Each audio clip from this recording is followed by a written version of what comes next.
Patnaik ji is the Director General of ICCR, Indian Council for Cultural Relations. He's an IFS officer of the batch of 1990. He has served in London, Vienna, Morocco, and many other places.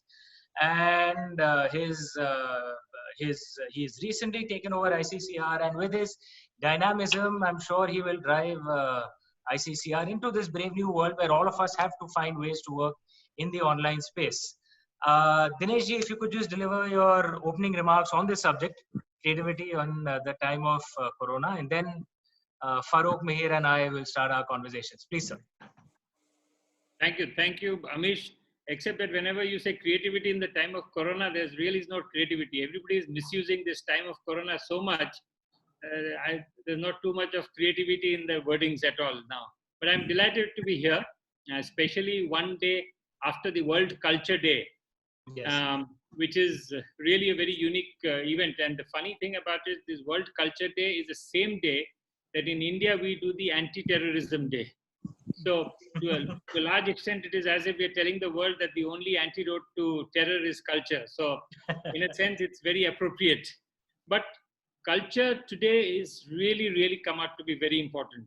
More than that, what culture does is tells you the difference between existing and living. That is and now when we are in lockdown, most of us who stay at home, we now understand what's the difference between existing and living. Though of course Netflix and other things keep us amused and happy, but the whole idea of existing without having culture with you is something which is really something terrible looking forward. And that is where you come down to your topic, which is creativity. Creativity essentially tells us who we want to be and who we believe we are. We come from there, which is the essence of culture, and very important in the times of crisis, especially because it helps us deal with things like stress, fear, uncertainty. And already one can see the green shoots of creativity coming all over the place. Of course, in the tech world, there's a whole lot of creativity in how we are dealing with things now. People are going online, there are online platforms. Mundane things like Dyson who produces vacuum cleaners, has immediately within 1 week started producing ventilators. It's the same technology, you just turn it around. But the whole point is he never thought of producing ventilators till this crisis happened. And this kind of creativity has happened throughout history. If you look back, of course, Albert Camus wrote The Plague in a time of plague, but more than Albert Camus, it was Newton who discovered the theory of gravity, Shakespeare who wrote King Lear, all in the times of the plague. So if you look at it that way, any crisis gives rise to a situation where creativity is enhanced. And it's not just pandemics, it's any crisis. And essentially it comes out from a sense of helplessness, from a sense of hardship, from a sense of loss. So if you really look back, Milton when he wrote Paradise Lost, actually had lost his wife, his daughter, and he had become blind. And after that, he wrote Paradise Lost.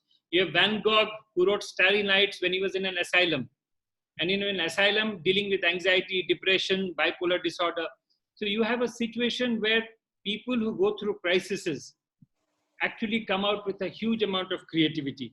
Yes. I can name so many, Picasso's Guernica, or if you come down to the modern world, you look at Amy Winehouse, who produced some of her best pieces when she was battling depression and going on drugs. So in a sense, you're looking at a world where creativity is actually a defense against a crisis situation. The reason being, creativity makes us have a motive, a purpose. It gives us a meaning. And that's very important, because when we give meaning to a suffering is no more a suffering, then it becomes a purpose. And that is very important, because creativity gives meaning to our suffering. It makes us feel that we matter, that in this time when the world is making us feel helpless, we're actually producing something. So it makes us feel as if it matters. And because crisis makes us confront our own mortality, we suddenly realize that we are not invincible as we thought we are. And this creativity comes out as a defense mechanism to keep alive the human spirit. It's what actually makes us strong during times of crisis. And when we find meaning in our suffering, we do well. And creativity helps us find meaning in us, because it takes away the illusion of control. All of us live through life under the illusion of control, that we control things around us. When the illusion of control goes, we start questioning things around us. And from questioning comes the fountainhead of creativity. It's only when we start questioning that we realize what is creativity. And that is it. But creativity actually doesn't always come from hopelessness or despair or crisis. It comes from other things also. It comes from beauty, it comes from joy, it comes from hope, and it always comes from love. I mean, that's the greatest fountainhead of creativity, which is love. But the point is, when we live our daily lives, we take these things for granted. It is only in a time of crisis that we come to realize how wonderful things like beauty, joy, hope, and love are. And that's when we actually get into the process of creativity. So I'm delighted that you're having this session. I'm sure that under this lockdown, all creative people in the world will produce far beautiful works. We will have new authors coming out with new books, painters coming out with painting. ICCR did a worldwide global painting competition. And we never expected. We got 8,000 entries from across the world. Top class paintings. And I don't know what to do with 8,000 paintings. I have a gallery which can run for the next 10 years, but that's a different matter. We can discuss that. But what I'm saying is this is a wonderful opportunity, Amish. And I'm glad we are all discussing it here, because this is the time when we lock down in our own little places all across the world, facing a crisis which we have never seen the likes of, have to deal with it. And the best defense against it and the best weapon we have is creativity. So all the best to all of you. Have a great session. And I'm looking forward to listening to many of you during this session. Thank you so much. Thank you so much, Dinesh ji. You know, and as I've told you before, I think you're too creative for a bureaucrat. You should write some books. No, but the perspective you spoke of, we are certainly going to explore that in our conversation. The beauty of experiencing all the navrasas, and especially grief, and how it leads to creativity. So I'll jump straight into the conversation, and for that I will introduce my friends Farokh and Mihir. I discovered some new things about Farokh yesterday, which I didn't know. I thought I knew him, but I discovered some new things about him. So I'm going to expose those things, Farokh, through the conversation. But the standard introduction to Farokh first. Farokh Dhonde is a British Indian writer. He was born in Pune, India in 1944, and after school and college there, won a scholarship to Pembroke College, Cambridge. His works of fiction include The Bikini Murders, Bombay Duck, and Prophet of Love. He's also written several screenplays, including Bandit Queen and Mangal Pandey, The Rising. And of course, his translations of Rumi's poetry have been read by many, including me. Thank you so much for joining us, Farokh. And if I may introduce Mihir as well before we start the conversation. Mihir Bose is an award-winning journalist and author. He writes and broadcasts on social and historical issues, as well as sport, for a range of outlets, including the BBC, Financial Times, Evening Standard, and the Irish Times. He's written more than 30 books.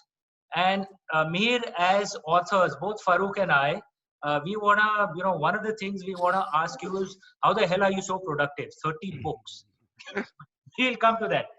Mihir was BBC's first sports editor, the first non-white to be a BBC editor.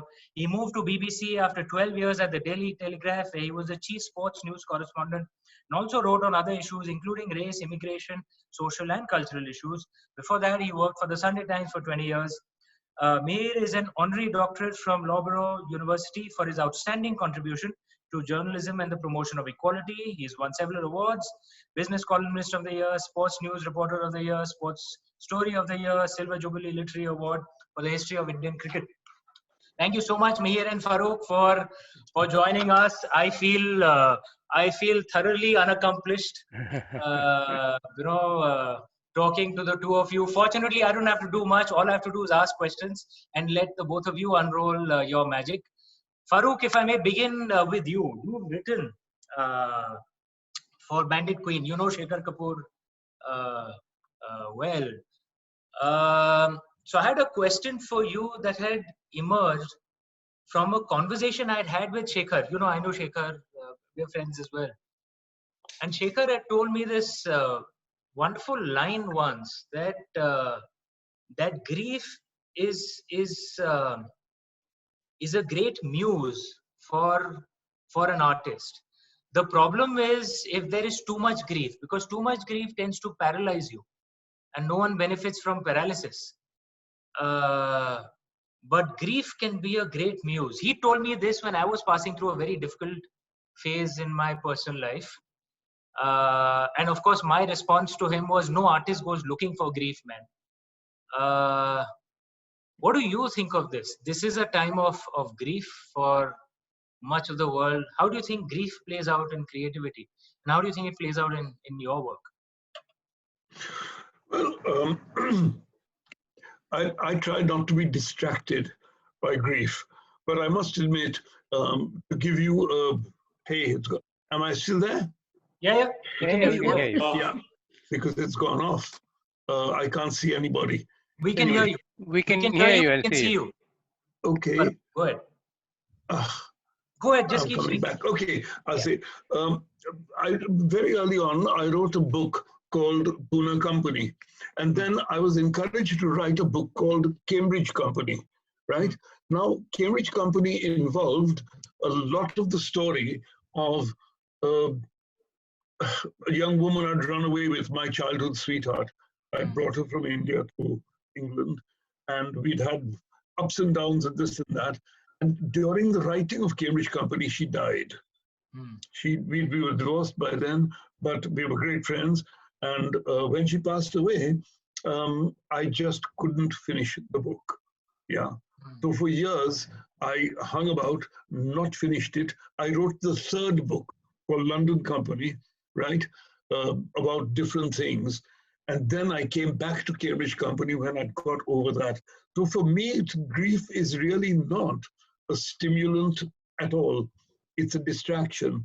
And one has to put it past you to be able to concentrate on what comes out of the subconscious. I think all creativity comes not from the conscious mind, except science. You know, if somebody's looking for a vaccine, and that's a very creative activity for COVID or anything else, you have to put two and two together. You have to know the theory of quantum or the DNA or whatever. And that comes from the conscious mind. Whereas novels, poems, even painting, I think, doesn't come from the front, right? So it comes from the back of your head somewhere. And sapne mein aa jata kuch na kuch, you know, you suddenly get an inkling, this is the connection. This is the key to what I'm writing. This is the key to the story. Then you can begin it. And so grief, always in the front of your mind, always troublesome, doesn't actually help me do anything. I don't know why Shekhar says that grief has helped him do anything. What has grief helped him to do? We're talking about Shekhar Kapur, right? Yeah, Shekhar Kapur. Yeah. No, he hadn't told me, he didn't tell me that it helped him. I was talking to him that I am suffering from grief and I'm just tired. And he had told me this, that grief has a purpose as well. It'll help you. And he thought Ravan was one of my best, so he thought my previous book Ravan, and That's he thought kind that of okay, commercial. it helped you. That was his thing to tell me, so which is very That good. grief, that's commercial philosophy. It's not true. No, technically, Interesting, Farooq, if I can come in. Yes, Farooq, yes, sir. there is something called a sixth stage of grief. You see, the Yeah. fifth stage of grief is acceptance. Right. The sixth stage of grief is making Yes, meaning. yes. Yeah. So, if the sixth stage of grief, when you reach that level, that's when your creativity juices come out. So, If you that's can a just different accept it, concept. Right. if you can what just I try accept and it, do, it's one of the things that comes comes after from acceptance. Buddhism. Yeah. when I get hit by these negative emotions, I try and stop going through the stages. I try and put it behind me as soon as I can. So if you get jealous, for instance, you got to stop and say, no, I don't do that. It's like, you know, I don't smoke cigarettes. So I don't do jealousy. And then you get sad, you say, okay, I've digested that. I'm not going to the sixth and then arriving at the seventh stage. I'm going to stop at the first stage. Interesting. Because there is something which many people don't know about Farooq, that he studied quantum physics as well. I discovered that yesterday. We will come back to that. Mir, if I can bring you into the conversation. Many don't, I mean, you know, of course, people know of you wonderfully as as a brilliant sports writer, as a path breaker for the Indian community here in the UK. But you've also written a wonderful book on Bollywood, on Indian films. Uh, and one of the things that that always strikes me, that every film industry has its own zeitgeist, has its own kind of core form of storytelling. And Bollywood, what has driven Bollywood often, its style of storytelling is ishq, mohabbat, love, right? And various aspects of love. And often one of among the most celebrated movies have been those which have explored the sadness of love. Devdas, and they've been among the most celebrated movies of Bollywood. Maybe even if you see, Bollywood is inspired a lot by Urdu poetry. Ghazals are essentially about the sadness of love. A lovelorn man just destroying his entire life. KL Sehgal, took it to a completely sublime level. How do you see Bollywood, and how do you see emotions that emerge from a time that most people see as a time of terror, of trouble? Uh, and what are your learnings from how Bollywood explored this? Bollywood explored a lot of times in India when India wasn't in a good state, and Bollywood kind of sometimes gave us a balm for that.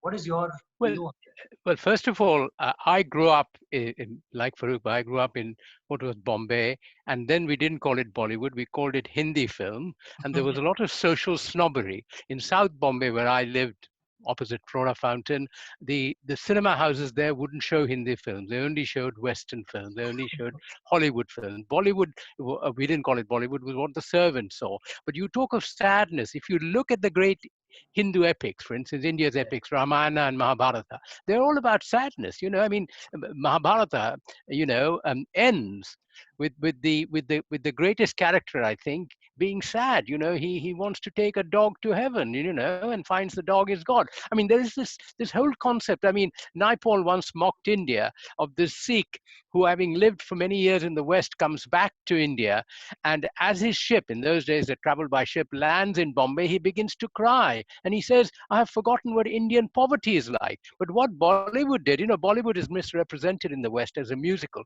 Bollywood is not a musical. Bollywood is a structure of storytelling unique to India. And you talked of love. For me, one of the greatest films ever made was Mughal-e-Azam. Mughal-e-Azam's great song is Lata Mangeshkar's song "Pyar Kiya To Darna Kya," where Madhubala is dancing. Well, obviously she's not singing; it's mime. In front of Prithviraj playing Akbar and Dilip Kumar playing Salim. And, at the end, what happens? In one version of before the Mughal-e-Azam, Anarkali, actually, Anarkali was buried alive, but in Mughal-e-Azam, she's allowed to escape. It's all about sadness. And many, the classic Bollywood films would always begin, I'm talking of the very old ones, with a night like the sort of rainy night we're seeing, cyclone, and a mother has, a rich woman cannot have babies. The poor woman has two babies, and one of them suddenly gets somehow taken to the rich woman, and then and both of them sons grow up, and they both fall in love with the same woman and same girl. And the final scene is these two sons are fighting each other to death, and finally the mother comes and says, "You're both brothers," that sort of stuff. I mean, that is part of Indian. There's a certain sadness, I think, intrinsic in India to a certain extent, and that comes over, and it can be beautiful. And Bollywood has done that. Mother India is another great film, and that has been an inspiration, incidentally, for many filmmakers across the world. Not many people in the West know Mother India, but Mother India is a film of sadness. The mother kills the son because the son has committed a crime. So, I mean, I think that is really part. To a certain extent, somebody said to me, a great Bollywood director, that Bollywood does not compartmentalize in the way Hollywood does: comedy, tragedy, laughter. Bollywood mixes everything up, because Bollywood is, if you like, the eternal Indian. How do we Indians eat? We don't have starters, main course. We put everything on the plate. We have one after the other. So therefore, that expresses, I think, the way Indians see life. And you know, there is sadness, there is laughter, but there is also, within the laughter, we acknowledge at the end of it there can be sadness. And by the way, my experience about grief is that if you're taken by grief, writing can divert you from that. If you look at the lives of great writers, and I'm not a great writer, but great writers, many of them wrote their best stuff when they were very unhappy. Not perhaps grief, but unhappiness can be. And in my own life, when I've been unhappy, I've found book writing often a diversion, and it has spurred me to write something. Yeah, it's extremely interesting. And your thoughts on that song, "Pyar Kiya To Darna Kya." Just, one of the unexplored, parts, I think, of Indian culture are the philosophies that our lyricists would put into just 4 lines of a Hindi film song. And I thought the high point was 50s, 60s, early 70s, where so many philosophies would come in just into the lines of a song. "Pyar Kiya To Darna Kya," such a lovely way of rebelliousness.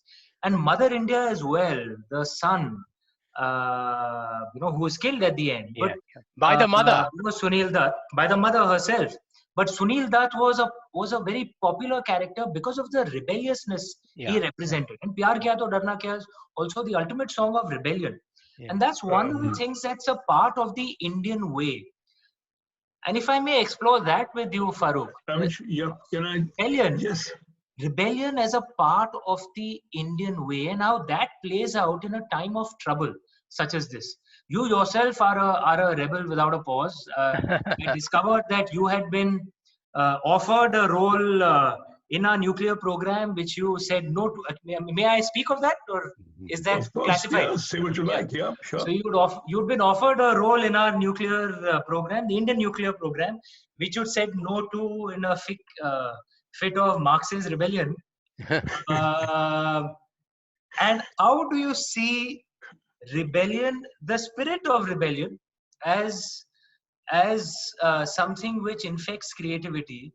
And how does a time of trouble such as this pandemic, this is in a way a global event. One of the wise lines I'd heard is that the black swan perhaps is not the disease itself. The black swan is our reaction to this disease. And there are people rebelling against this. What's your sense on this feeling of rebellion? It's so much a part of the Indian way. What do you think of that? In the things first, let me clear up your story. I did natural sciences and quantum physics at Cambridge. When I got my degree, I got a letter from the Atomic Energy Commission saying, "Dear Mr. Dhoni, congratulations. Can you come back to India and join us? We give you a job." Now, at the time, Indira Gandhi's government was making an atomic bomb to threaten, to safeguard or threaten or whatever.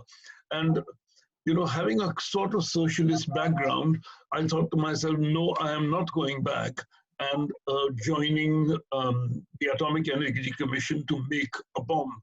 I don't want to destroy the world. So I refused that appointment. That clears that up. Can I say about Mother India that Mother India in its crux is the Mahabharata. It is Arjun's dilemma. Arjun asks Krishna, how can I attack and kill my cousins, right? And Krishna says, your dharma is to do what you have to do. And that's what Mother India is about. Nargis gets the choice between supporting her son, her relative, and actually fulfilling her dharma. And she goes for the Mahabharata choice. She goes for Arjuna's choice and makes war on her son. So really the crux of it is that, and I think that all Hindi film is taken in a sense, not from an observation of life, such as, Western film tradition is.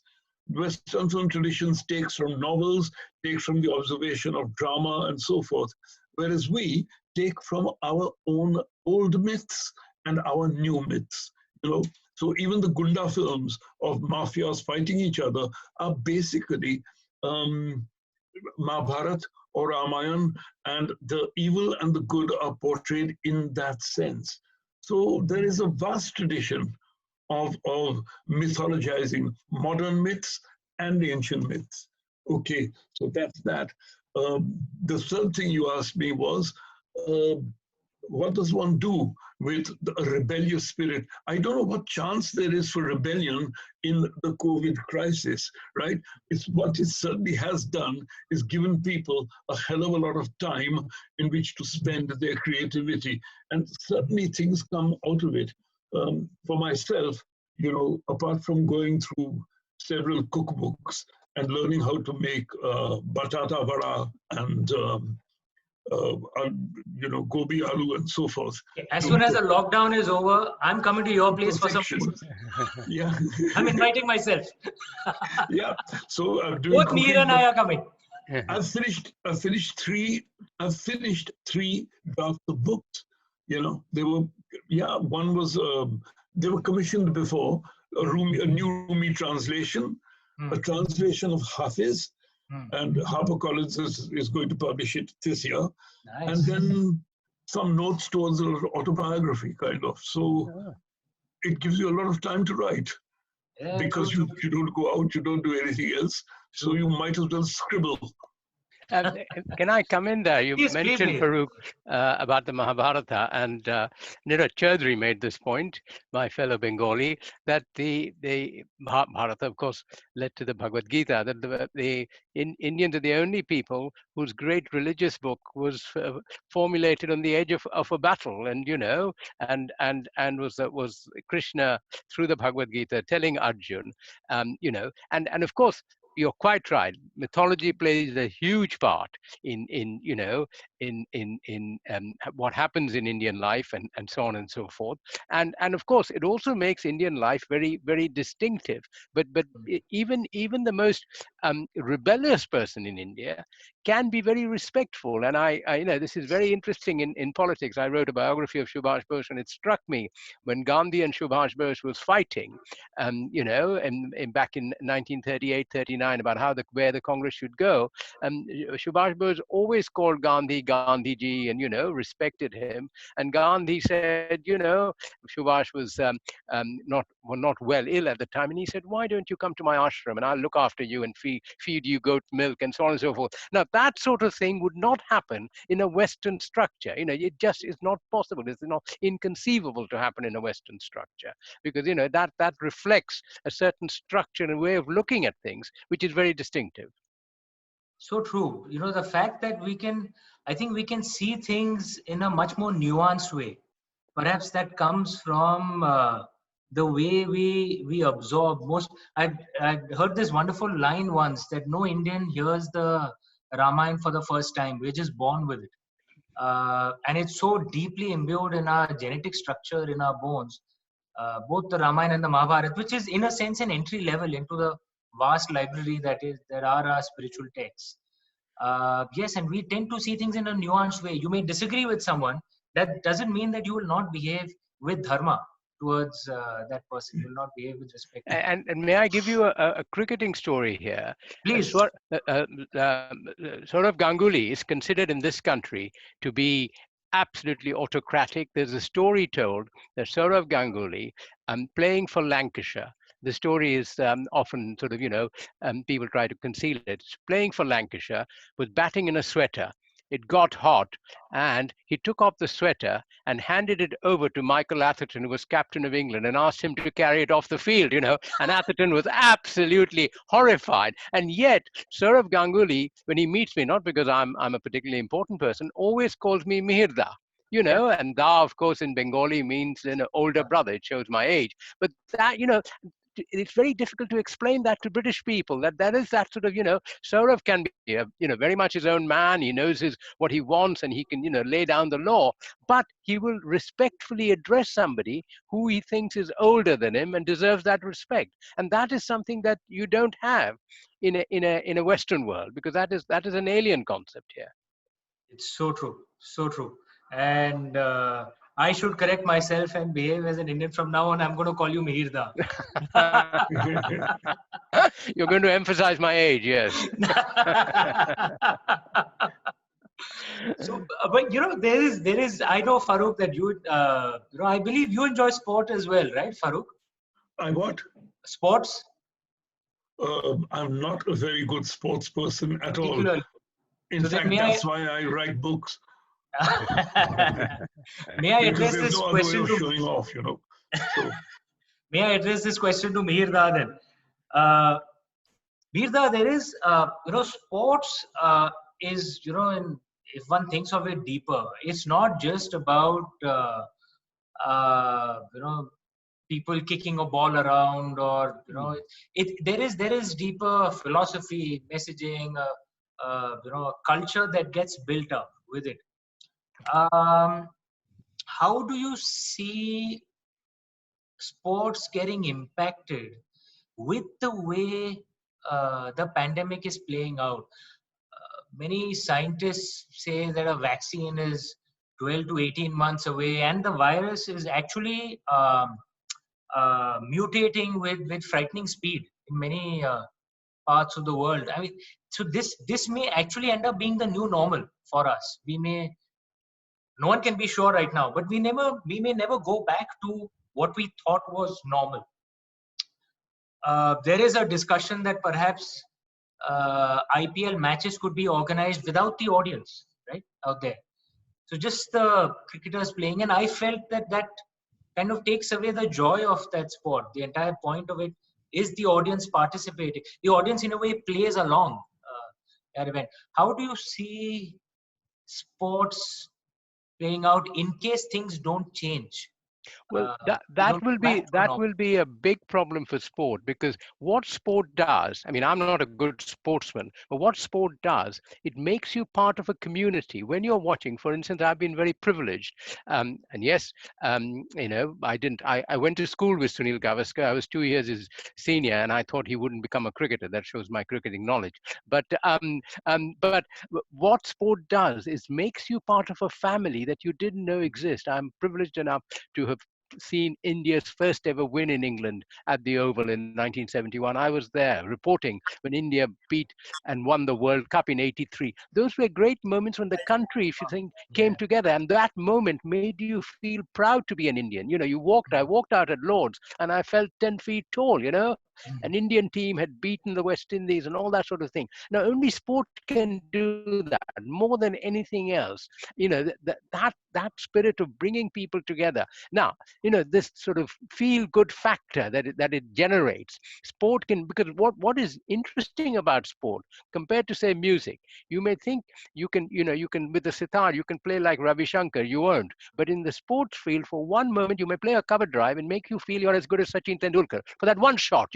For one brief moment you can feel you've reached the heights, you see. And that is what sport makes you. And if, as a result of the pandemic, people can't go and watch sport. Last Saturday, I watched the German football resuming in an empty stadium, and it felt unreal. It didn't feel like, I don't have a dog in the German team because my sports are Indian and British, but nevertheless, one couldn't identify. You could watch it and say technically admire what they were doing, but it wasn't the same. It's like having a musical concert without anybody participating, particularly an Indian musical concert where the crowd is shouting wah wah. Where there is that. It's not the Western musical concert is different. Nobody says a word. In Indian music, you have to say something. There's an interaction, and if you don't have that, how do you have a concert?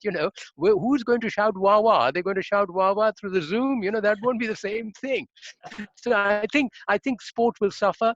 And also, I think because now sport is business, money comes in through television and so on. So, that whole thing, maybe sport will have to look at itself again, and how does it sort of, how does it make itself important? Because sport has become show business, and show business must mean an interaction between the performer and the audience, an interaction that you can see and visualize and experience. Physically experience. Oh, Mirza, I think you have, it's a deeply insightful point.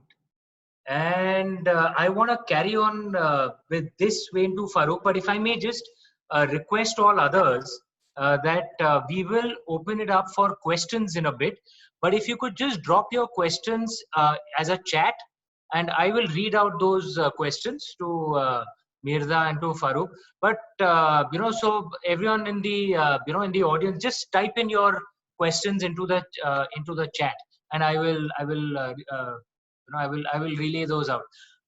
Farooq, building a bit on what Mirza said, that is a deeply insightful point, because in a thing of pandemic, I mean, there is, we had a minister of loneliness in the UK, right? The atomization of society, individualism is good, but excess individualism starts leading to loneliness, the loss of a sense of community. And sports was one thing, one of the things which truly built that sense of community. If that gets hit, how do you see things playing out? Are there other things which can add to a sense of community, or is this something that will actually get lost? An online meeting never is the same. I'm enjoying this conversation, but I'd much rather be sitting face to face with Mirza and you, Farooq, and having a drink and then chatting. I mean, maybe I'm old world, but okay, we have to adapt. This is the online space. We have to adapt to this. So, Farooq, how do you see this playing out? Mir is quite right about sport not ever being the same again if one doesn't have a community spirit in the sport. He was quite right in saying that you watch a football match without the crowd around it, cheering or doing whatever and participating in it. The crowd is as much part of one team or the other in sport. I wrote a biography of a friend of mine who's dead, the West Indian philosopher C.L.R. James. And C.L.R. James used to write a lot about cricket. He was one of the cricket correspondents. He was Devil Cardis's man here. And what he always said about cricket was that it was the one civilizing factor of the ex-slave societies of the Caribbean. He didn't say it was just a game. He said it was an art form that had actually brought the Caribbean together as a civilization. It was part of the civilization of the Caribbean rather than just something that they did in acquaintance with the rest of the world. So, and he likened it, of course, to the Greek and Roman sports, which they used to do in the Colosseum. And he said that was the contribution to that, to the Greek and to Athens and Rome. And this was the contribution, cricket was the contribution to. And of course, one sees that completely in India. You see that everybody is cricket crazy and everybody can follow, right? Every shot and every bowl to see whether it's spinning or whether it's fast or whether it's on the leg or whether it's this side or what. And anybody, young people, old people. So it is something that brings us together. Now, I'm sure business, as Mihir said, will say, okay, let's have a game here, let's have a virtual game, and then we make our money, of course, by transmitting on television, right? But of course, it'll never be the same because that third element will be gone. I hope, of course, that you are wrong about this being the new normal. I hope so too. I hope so too. I think, who was it? That great president of the United States, Donald Trump, who said it will pass. So it's the only thing I agree with. Let's urge Donald Trump on. Let's avoid politics. Just remember, we're a diplomatic outfit. Nehru said. I said a great man, Mr. Trump, who said he knows it will pass. I hope he is right. But I suspect he is. These things come and they go. We're still not in the plague that Mr. Patnaik mentioned about, Milton and Shakespeare and so on. Those plagues have gone. And the bubonic plague, for instance, we found a cure for it. True. We found a way to get around it. And I'm sure this will also happen because our scientists are at work. I wish I was still a scientist, but I know nothing about DNA, and I'm very bad on biology and genetics. But I could catch up, of course, if I had enough time. Okay, so this is a question from Mirza and Farooq. This is a question from Sophia. Seems like we are saying this time can lead to increased creativity for the artists, for the creatives. And this is a time of immense pragmatism and indeed heroics by healthcare professionals. Can we weave these two themes together in any way?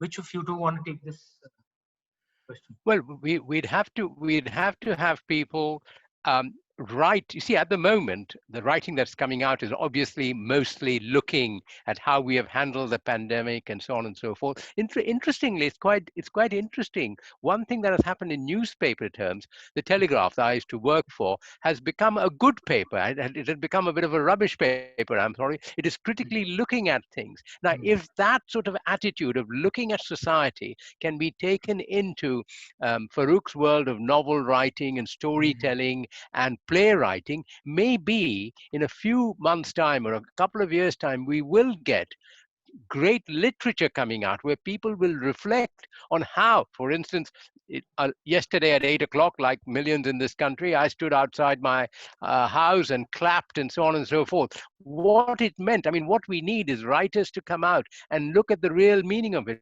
Was it just a sort of, we have a neighbor who bangs a drum and so on? Was it just a ritual, what you might do as a sort of religious ritual, or did it actually mean anything? Is it going to change society? And that is what we need people to look at and explore and tell us whether it's going to. I mean, it'll take some time, but maybe it will. And I'm encouraged by what the written press so far has written about the pandemic and the way it has looked at it in greater depth than I thought they would.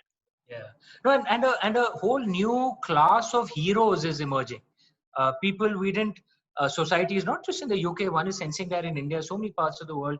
Healthcare workers, sanitation workers, police officers.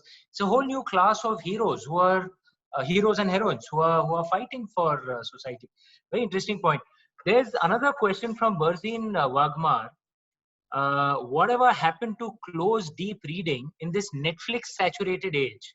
One recalls the war and post-war highbrow 40s here in England. I despair of the millennial generation utterly out of joint with the literary canon. It's all very well to deride the quote-unquote great books curriculum, as so many leftist faddists do in academia and the commentariat. But what we see, at least I do, that is Berzin, is a soulless technocratic generation unfolding driftless minus moorings in the past, which must be cherished and passed on. We owe that to our forebears and posterity. Farooq, do you want to take a stab at this question? I think what's happened is that, yes, creativity has been given a boost because people have time and people are writing things. Maybe they're not only writing about the COVID crisis and how to pass the time. Yesterday, I spoke to my literary agent, and she said that the two books that she's getting now are, one is a biography of Amir Khusro, right? Okay. The poet, and that's she said it's absolutely the chapters that she's getting from the lockdown from the writer are absolutely brilliant.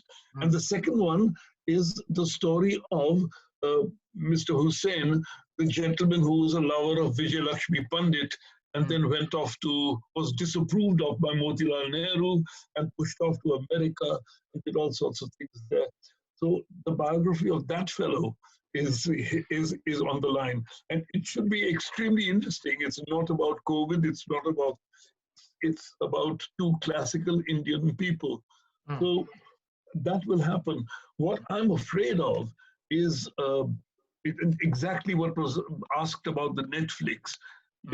Netflix, Amazon, all these people, they go by the pop, and I'm involved in that world myself, being an editor of an Indian channel, MX, but I don't want to advertise. No, feel free. Go ahead. Yes. No, what it needs is firm editorial control. And of course, the editorial control on television is completely influenced by popularity. And, as far as television goes, as far as publishing goes, I think it's 19% art and 81% commerce. Okay. Because people see what's popular. So, 50 Shades of Grey goes, is published with as much vehemence as anything that, say, Philip Roth writes. Vehemence and an interesting word to use for 50 Shades of Grey, vehemence. Yes, that's right. it's what's done. But that's what happens. And what we need in this day and age is very firm editorial control. So because what the blog sphere has done is given rise to anyone who writes any damn thing, all sorts of amateurs write stuff, and there is no way of judging which is good, which is bad, which is switched off. And popularity, of course, doesn't actually contribute to a judgment of quality. I must say, Farooq, if I can come in here for a minute, that Yes. my wife and I, BFI, for instance, is available on Netflix. And we have seen some great films like 8½, some great classic Of films course. which we hadn't Yes. seen. Sure. Netflix, to be fair, Netflix has also had some good documentaries and things like that. Yeah, So there are some good stuff going. What you said about novels, Because they are, we'll have to wait for some time before we see those novels. I was talking about the journalism that is coming out has been much better than the journalism we saw even a few months ago over Brexit and so on. The journalism coming out is much better written, much more nuanced, and much more critical, which is what we need in this time, to look at what is happening and to take a step back and say what is going on. Some of it is not right. Okay, so some more questions. I'm just going to read out some comments and then come to a question. Sujit Banerjee wants to give his personal greetings to Mr. Dinesh Patnaik as well, who he met a few times. Prabhakar Kaza wants to speak of the way some people have written books while in jail. Politicians, lyricists, authors. Okay, I've never been to jail, Prabhakar. I don't know who you're referring to. I don't think Mirdar and Farooq have been to jail either. Nilambri has an interesting question. how do you know? And all right, we shall not explore that further. Nilambri has an interesting question, and I'll leave it to Mirza or Farooq, whoever wants to take it. Given your comment earlier, Amish, about Mir ji being super productive, it would be great to hear some tips from him. So then, Mirza, this is for you. Great to hear some tips from him, or anything he can share about how he plans his work day in this time of lockdown to ensure his productivity. Well, I've always found that you work when you work under pressure. If you have a deadline, that is what forces you to work. I'm not somebody who, I'm sorry about this, but I'm not somebody. I'm not a very good organizer. I'm somebody who feels it'll be all right on the night, you see. And therefore, if I'm given a pressure, a timetable to work, you work on that. What you need to do is work out your plan, and tell yourself that you've got to meet these goals of what you want to write, what you want to do. And once you get, and all my books were commissioned books, once you get a commission, work to it and make sure that what you write. But of course, good writing must also mean you give yourself time, and this is very important, to revise. The first draft is never the draft that should go out. Because when you look back on what you've written, you find there are various ways of expressing it, and that is very important, that you write and rewrite and keep writing. But as I said, I have always felt it very necessary to have a deadline. If I'm not given a deadline, if I'm told, oh, you can write this book in 3 years' time, then I won't do anything for the first 2 years. And then in the last year, I shall start working. And that is not a very good way of working, one must say. Unless, of course, you get up in the morning and say, right, at 9 o'clock, I've finished breakfast and I'm going to start writing, and I'll write 1,000 words a day. Yes, that's not a bad deadline to set yourself. All right. I should just clarify, sorry, the message I read out for Dinesh Patnaik was from Sujit Banerjee. I may have got the name wrong earlier. Divya Mathur is saying, fabulous discussion and excellent moderation. So Mirza, Farooq, I think there's a compliment for all three of us. And thank you. Thank you kindly, Divya. Can I Farooq, say something? sorry. Yes, Farooq, go ahead. To say something about what Mir said. Of course, most writers revise and get it perfect. The one person who didn't was Vidyadhar Suraj Prasad Naipaul. Vidya would always say to me, I never rewrite. I get it right the first time. And Well, he was would go through the unique. paragraph And that was the end of it. He wouldn't go back. And in his later years, even if an editor of a publishing house said to him, look, couldn't this be a bit shorter? He would say, I'm going elsewhere. Thank you. I'm going elsewhere. But He would not listen to editors or anybody. He wrote it first time and that was it. But Farooq, the explanation for that is in your answer itself. He was Vidyacharan Naipaul. It was V.S. Naipaul. That's absolutely right. Right. So this is a question from Luna.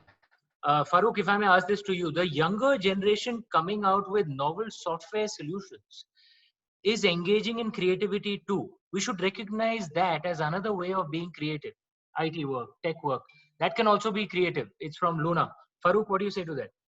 I say 100% that, a younger generation, and the younger they are, the more they put their own experience down, it opens up a completely new world for readers of my age or any other age, and for readers of their contemporaries. And some of the novels I've read by younger people, some of the books I've read by younger people, really, really inspiring. They're excellent because they describe a world that I don't personally come into contact with. So, of course, it must be done. I'm still for editorial judgment, saying what goes and what doesn't go. I think we are flooded with blogs, and 90% of them are rubbish. Fair enough.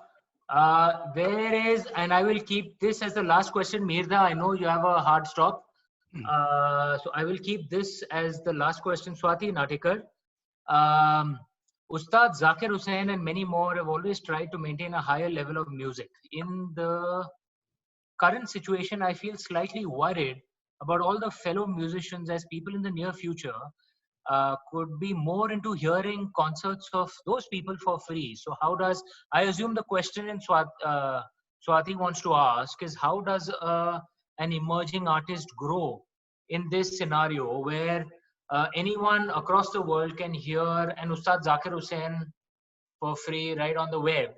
So how does an emerging artist grow? Because they may not be given opportunities. Is this a fear in this new normal, if it remains in this new normal? Mirza, Farooq, whoever wants to take this question. Well, but the artist has to be, I mean, why do people write? Why did I take to journalism? I qualified as a chartered accountant. If I had kept to the profession, I would by now be a multimillionaire, having bearers, bring me cups of coffee and things like that, which doesn't happen here, I can tell you. The most I can persuade my wife to bring me a cup of coffee. But the point is, you've got to be inspired by the desire to do what you want to do, and therefore search out, I mean, the great story is told of a great Bengali, Ishwarsagar Vidyasagar. There was no light, and he sat under a lamppost to learn.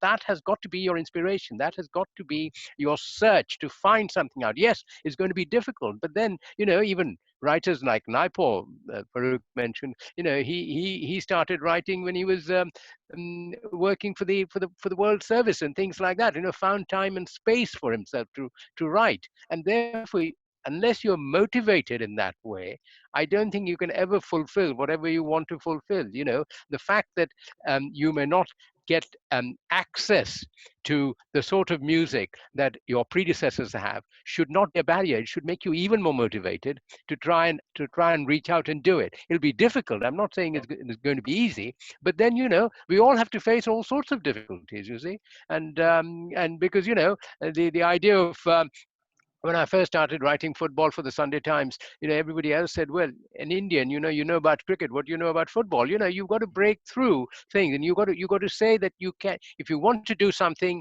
you're going to try and do it. You will not succeed. You will not go to the top of Everest, but that doesn't mean you won't go to the base camp to try and reach the top. Spot on. Mirza, I couldn't agree more. One of the things that's often forgotten, Lord Ganesh is worshipped as the god of auspicious beginnings. But what is often forgotten is Lord Ganesh is also the god of obstacles. He places obstacles in your path. And it's one of the things discussed in the Skanda Puran, that the philosophical logic behind it was that if you do not have obstacles in life actually becomes terribly boring. You have ennui. you have people desperately searching for problems that they don't have. It's like it's what makes life worth living. This is And one and of the and things our ancestors spoke and of. the thing about Ganesh and Karthik, now Karthik is a handsome god, Yeah, but you yeah. know Ganesh and Karthik were told by Mother Durga, you know, go around the world and Yeah, whoever yeah. comes first will win. And Karthik set off on his peacock, and Ganesh just went round his Walk mother and around the said, terrace. you know, mother is God, you know, and mother is the world, and therefore I have won. You know, you've got to have that sort of cleverness of, you know, of Ganesh, if you like, and to win the world. All right. We are at 12:03 UK time already, so we are coming to a close. Farooq, Mirza, if you wanna, if you wanna say any last words before we end the program, please feel free to say that, and then we will end the program. It's been delightful to be on the program. I shall look forward to Farouk's cookbook, because I'm sure that will be a bestseller. I'm surprised you haven't written a cookbook yet, given how much you're cooking. And you know, I think we will come out of it. Yes, there will be problems. We'll come out of it, but it will certainly change our society. It will certainly change the way we look at things. But what I'm really missing about it is the ability to interact with friends, to meet them, to talk about things, and so on and so forth, and how much that means. I hope this emphasizes how important social contact is, how important it is to meet and dine with friends and things like that, and family. You know, because if that is the lesson we draw from this pandemic, then that's a very important lesson. Wise words indeed. Farooq, if you have something to. Well, just to go back to a very earlier point, that about films, which we shall be watching more of, Hindi films, I hope. The Hindi film actually mythologizes in a modern way. If you take the entire output of Raj Kapoor, he began in 1948. We just received independence. Those independence fighters, right? Whoever they were, Gandhiji, Nehru, etc. Yeah, Sardar Patel, and they achieved independence. Now, who had they achieved independence for? Raj Kapoor was the person using the lingua franca of film to define who we were. Of course, he got it mythologically right, but truthfully not. You know, सच्चाई होती है, दिल में सफाई होती है, हम उस देश के वासी हैं, इस देश में गंगा बहती है. His geography was okay. देश में गंगा बहती है, but होठों पे सच्चाई, दिल में सफाई. Indians, hang on. He was making an image for all Indians to try and follow, I suppose. But he wasn't describing reality. It was mythology. Yeah, no, I would, there's. But in Raj Kapoor's films, sorry. You know. Sorry, please, Mirza, go ahead. Shyam Benegal said in Raj Kapoor's films, there was never a dirty street. You know, the streets were all very clean. And those of us who know India know that that's the impossible thing, to see that the streets are always clean. You know, if you see all his great films, obviously there was no dirt on the streets. Yeah. But having said that, in some ways, I think Raj Kapoor would probably speak of what Ram Rajya should be. And I think, at least the journey has begun. India is certainly a lot cleaner than it used to be. And his films are very popular, by the way. Yeah. And they represented And his films were enormously popular in Eastern Europe and Russia. Absolutely. And so with those wonderful words, thank you so much, Farooq and Mirza, for joining this. I thoroughly enjoyed the conversation. I'm seeing the chat comments out here from various people. They've all loved this, and we'll certainly do many more of these events.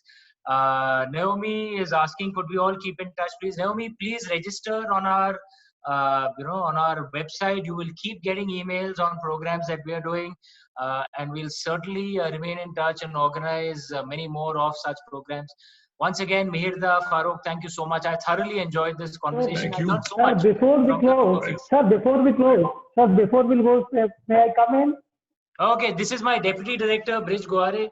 Yeah, Bridge, go ahead. Sir, good morning, everybody. First of all, I may like to congratulate and give my thanks to Mihir Bose sir and Farooq Dhodi sir, and of course my director, who is a lucky director for us in terms of his writings. We are really blessed, and we are taking advantage from him, who is experience and expertise, and which is very.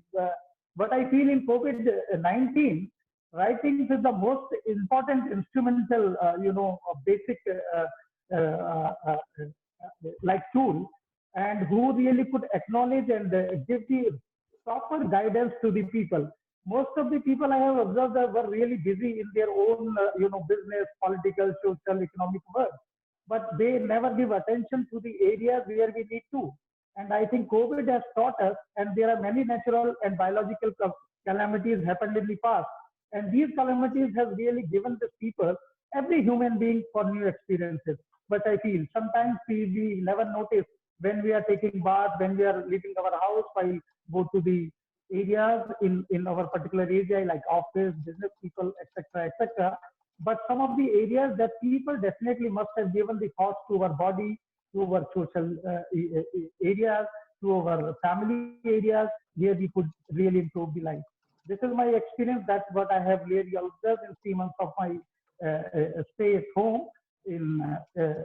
And we really feel that we should, some of the areas there are not mandatory in our life.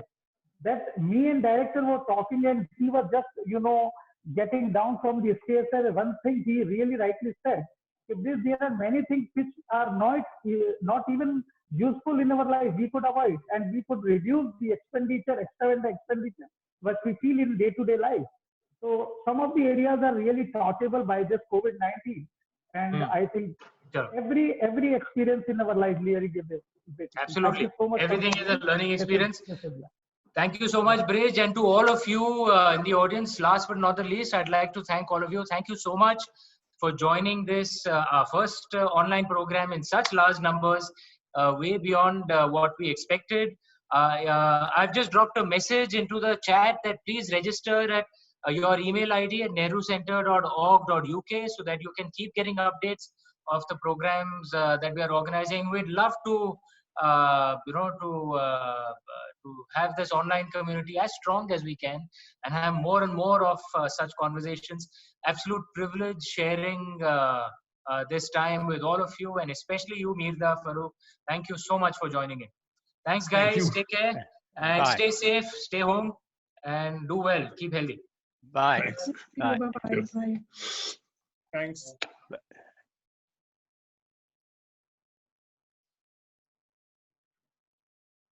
देखते रहेंगे कैसे चलता है।